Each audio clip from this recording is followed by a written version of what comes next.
This is just one incident of questionable behavior involving law enforcement. Now we're checking in on the state's new law enforcement committee. It's designed to examine issues like law enforcement training, tactics, standards, and accountability. Here's Alicia Nieves. The gentleman right there that called me.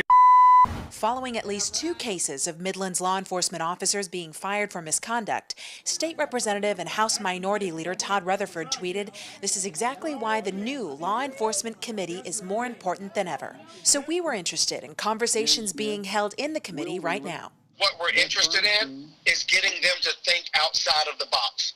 They have got to stop believing that what they've been doing in the past is right, because it's not. The House Equitable Justice System and Law Enforcement Reform Committee, created mid-June, is examining 4 issues: law enforcement officer training, tactics, standards, and accountability, civil asset forfeiture reform, criminal process and procedure reform, and sentencing reform. Testimonies continue to come in from stakeholders and citizens. A number of citizens came up to testify about moving the 85% to 65% in terms of how long people that are convicted of crimes have to stay in jail. Also testifying, members of law enforcement, like Richland County Sheriff Leon Lott, who spoke today on the topic of training. A better trained officer, better educated officer is going to be more professional. We need to have more training in our state, and we need to have standards. And we always use the word minimal standards, and I think we need to have standards of excellence. Lawmakers say they're looking to boost the amount of hours officers are trained, potentially offering more schools for training as well. We are one of only about 4 states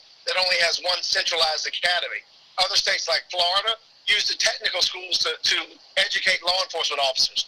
And when we heard that a law enforcement in South Carolina receives less technical training than a nail tech, that was embarrassing, and it shows how far we have to go. With 2.5 months of testimony so far, it's a collaboration between lawmakers, citizens, and law enforcement associations and agencies throughout the state, working to help define what police reform is, while putting a plan into action to create permanent policy changes. With the bad things that we've had happen, we're hearing people's voices now, and we need to listen to those voices. I think that's so important, that this is not something that we just talk about for the next couple months and nothing happens. We need to have substantial changes, and we need to make that happen.